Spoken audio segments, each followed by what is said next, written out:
Hey there, it's Shayna, also known as Shayna Lines Designs. In this video, I'm going to show you picking up stitches along a slip stitch selvedge. This is worked in garter stitch, and I do this in a lot of my projects. I'm going to have two sections of this video, one where I pick up every single stitch, which I use in some of my patterns to create different modular pieces.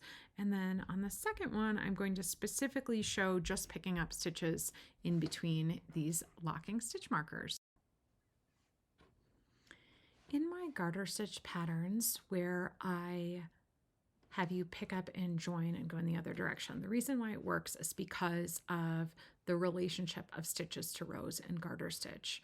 I use this beautiful slip stitch selvedge, number one, because I like it, and number two, because one stitch in garter stitch is equivalent to 2 rows, meaning if we slip a stitch at the end of every row, we're set up perfectly to have the right number of stitches if we just pick up every single one in the other direction. I'll just show you quickly a little example piece of what I mean by that. Here's a little mug rug coaster I made. I cast on, I started in the gray, and I knit this piece, and then I picked up, I'm going to show you the wrong side now, I picked up along the edge and knit the green out. I did it in both directions, and then I was able to pick up for the edge. And the reason why it all works, it's all square and lovely, because I've used a slipped selvedge, and then I can pick up every single stitch.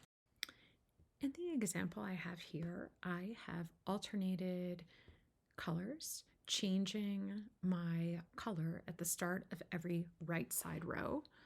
What this does, it creates 2 row or 1 ridge garter stitch stripes, and then you can see my edge here alternates colors.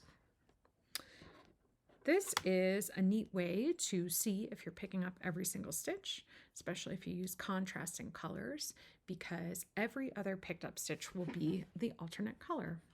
So in this case, I have this side on holders because I'm planning to use it for something later. I'm going to show you how I pick up the stitches along this edge. The right side is facing up, and I insert my needle from front to back through that selvedge stitch. And, oops, I actually do it, and then I knit. It would help if I had the yarn on secure, and I knit a stitch.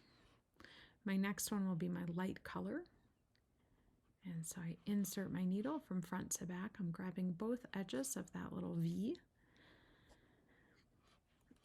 and I knit this stitch. And I'm going to keep going the whole way across. As I said, I like that there's no guesswork here. I get to pick up every single stitch and create this edge that I'm ready to knit off of. I'll meet you back in a minute. Okay, my stitches are all picked up. One way to test if I have the right number of stitches, I can count the number of ridges, and I can count the number of stitches, and it should be the same. And then look at how nice this is on the wrong side. I end up with still seeing a bit of that selvedge ridge exposed, and I'm ready to go. Now in this example, I'm going to show just picking up some of the stitches. I have used locking stitch markers because I know I want to pick up the stitches that are only within this area. Again, using the alternate colors, I can sort of clearly follow up which stitches I want to pick up. And so I know that I want to pick up the stitches associated with the ridges in between dark gray and dark gray here. So let me zoom in.